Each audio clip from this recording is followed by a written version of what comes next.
Hi, I'm Dr. Caitlin Ganji, and today we'll be talking about central ideas. So, what is a central idea? Central idea is a one-sentence statement of what you want your audience to accept by the end of the speech. In papers, you might have heard of this referred to as your thesis statement.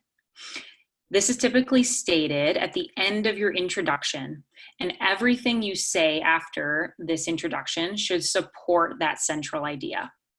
A central idea really helps set your audience up to understand what you'll be talking about and why it matters to the audience, and helps them mentally prepare for the information that will follow. Without a strong central idea, your audience may have trouble following your speech, even if you've done, say, a really nice job on your supporting evidence.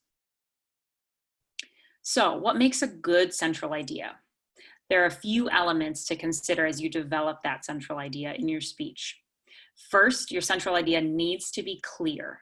So at a minimum, it should be free of figurative or technical language. Okay, perhaps language that's specific to your major or requires some kind of technical understanding to make sense of. Leave that out of your speech.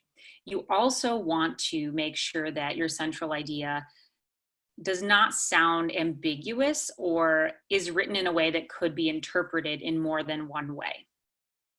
Next, you want to make your central idea concise. So use only as many words as you think you need to convey your point.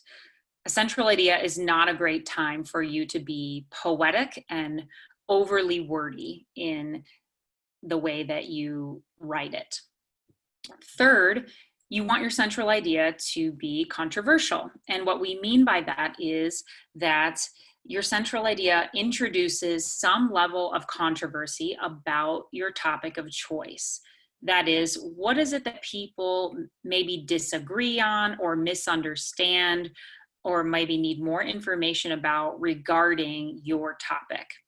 If your central idea doesn't have anything controversial about it, if your topic doesn't have anything controversial about it, then it can be a sign that your topic is perhaps not complex enough to engage your audience with new and interesting information.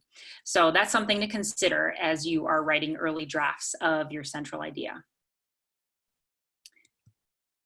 Okay, let's work through a few examples for different speech types so that you can understand what makes a weak central idea versus a strong one. For an informative speech, a weak example would be climate change can affect your daily life. Now, this introduces the topic. We know what will follow, so that's helpful, but it isn't very specific and it doesn't tell us how it affects our daily life, which we should know right up front in the speech. A stronger central idea would be climate change impacts us all by affecting our supply of food, our exposure to disease, and opportunities for recreation. So this one is stronger because it sets up exactly what the speaker will be talking about and how climate change does impact us. A persuasive example would be a weak example would be don't post on social media when you visit public lands. Again, we know what the topic is. We also know what we will be persuaded to do. However, it's lacking specificity again. So a stronger example would be for the safety of our wild places and ourselves, we should use social media responsibly on public lands. This makes clear that the speaker is going to discuss safety of wild places and the safety of humans. That's how the topic will be broken down. And that's also the so what for why we should make this behavior change. For a ceremonial speech, an example of a weak central idea would be the Beatles are inspirational and should be commemorated. So again, we know the topic. We know that it's going to be an inspirational ceremonial speech.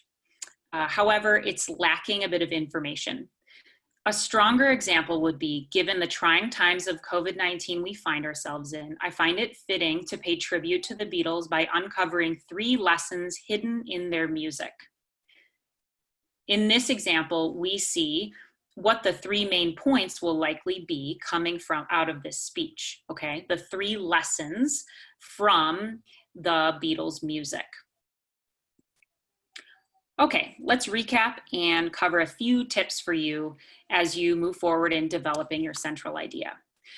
First, your central idea should always include a so what. So think of this as an impact statement.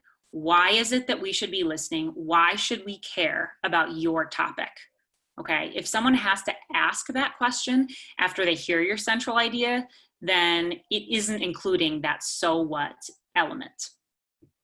As you build your speech, revisit your central idea to make sure all your main points support it. And if they do not, that's a sign that maybe you need to go back and revise that central idea. Okay, so don't be afraid to treat this as an iterative process and have drafts of your central idea as you're building your speech. And finally, restate, remind your audience of your main takeaway, that central idea, throughout your speech. Do not be afraid to be repetitive, because this is the most important message that you want your audience to take away from your speech. Happy speech writing.